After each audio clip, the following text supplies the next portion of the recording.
first, when I started school in Palestine, I didn't like to go to school because I didn't know Hebrew very well. I went for 1 year to kindergarten in Poland before I came to Palestine. So I knew a few words in Hebrew, but my Hebrew was very poor, very small, very limited. So when I came to Palestine, I became close to 6 years old, so they enrolled me in first grade in Palestine. And I didn't understand when the teachers talked to me. They all spoke Hebrew, and the children all spoke Hebrew, and I didn't understand the children, so I hated going to school. It was very difficult being there. So after a while, I became a very naughty boy. I would tell my parents that I'm going to school, but I didn't go to school. I went to near our town, near Rishon. There were a lot of sand dunes at that time. So I talked another kid to join me, and the two of us went to the sand dunes, and we would play for about 3-4 hours every day in the sand dunes. And then when it was lunchtime, we could hear a whistle from a factory at 12 noon. We knew that was lunch. So then we went home, and we pretended that we went to school and we just got back from school. And we did this for a few weeks like that, until my dad one day, he was delivering the baked goods from the bakery. He had a cart with a horse. That's how he would deliver the baked goods. He didn't have a truck or car. It was a horse with a cart. So he happened to drive by the school, so he decided to stop and visit and find out from the teacher how I'm going to do it. And he came in and he said, I'm Mr. Goldstein, which was my name before I changed to Golan. Said, how is Simcha doing? He says, Simcha hasn't been in school now for several weeks. I said, what? He said, we haven't seen him. Is he sick or something? No, he's not sick. Anyway, when I got that day, my father came home, and I came back home from my sand dunes playing, and he asked me, Simcha, did you go to school today? And I said, yeah, I was lying to my dad. So my dad took off his belt, and he gave me some good flat claps with the belt. It's the only time in my life that my dad hit me with a belt. From that point on, I always remember, always to tell the truth. I never lied.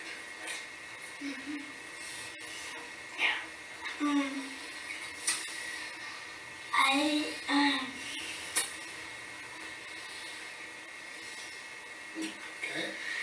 What do you remember from Poland? Oh, I remember very little, but I remember that my father would always go shopping in Warsaw, and he would take me along on the train, and would drop me off with my cousins in Warsaw, and they would play with me, the cousins.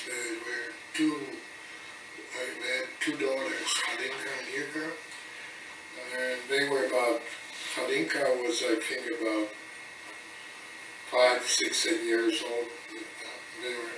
She was older than me by about 6 years, and Irka was about another 3-4 years.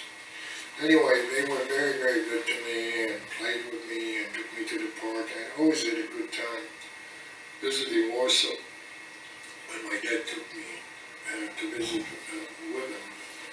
And in the evening, he would pick me up and we'd go back to the Novi Dvor. This is one experience I remember.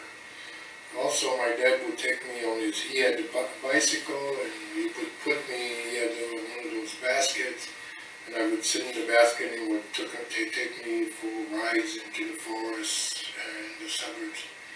And there was a river, a very nice river along the river there, and we were fishing. He was fishing, and I was helping him.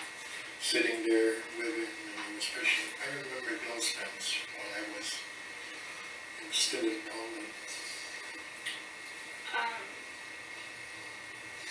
And so you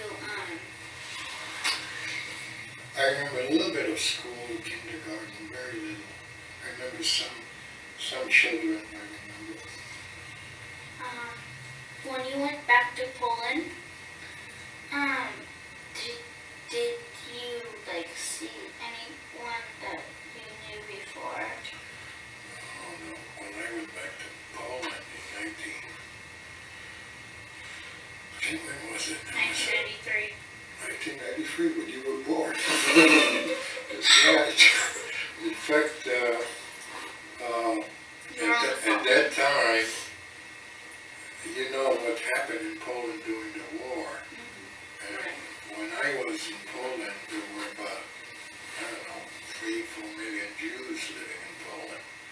And when I went back, there were maybe only a few tens of thousands of Jews left in Poland. And the town where I was living, there were no Jews at all, absolutely nothing. In fact, the synagogue was burned, and cemetery where the dead people are buried was destroyed. There was no cemetery. And it was just a miracle that the house where I was living in survived the war. And I have pictures in the album showing that house where we lived and where we had our shop. So we were very, very lucky. Talia was with me when we went back there. And we were very lucky to be able to see the place where I was born and where we lived there before we came to Palestine. It's probably nice to see it probably was nice to see what you did when you were 5 years old, or what? Well, it was very emotional, very emotional. I was very emotional about it. And,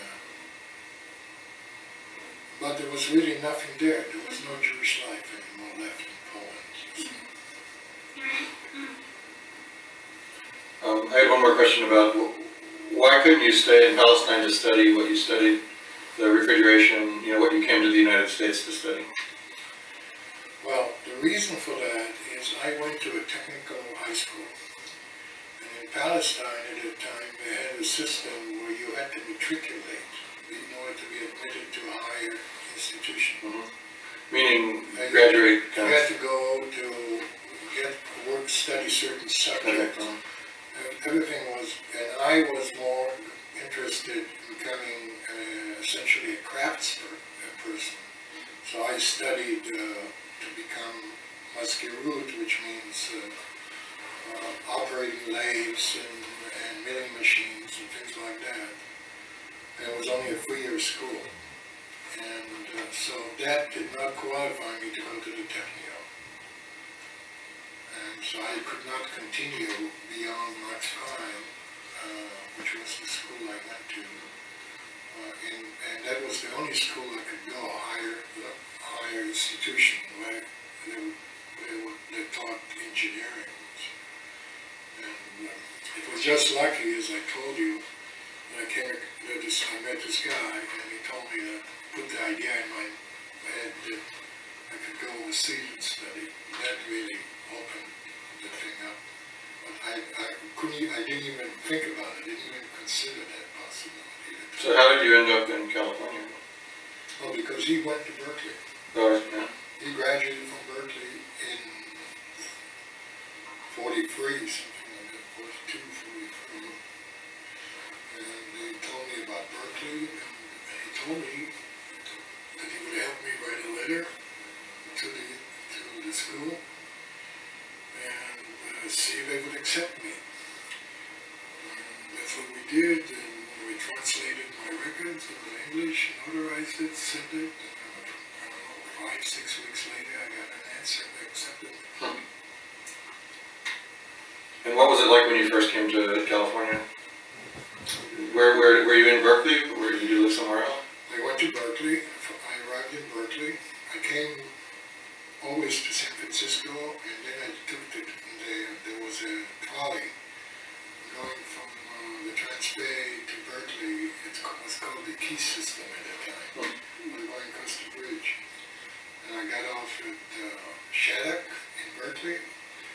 university, and a friend of mine who already was in Berkeley, wasn't a friend, but he was from Rishon.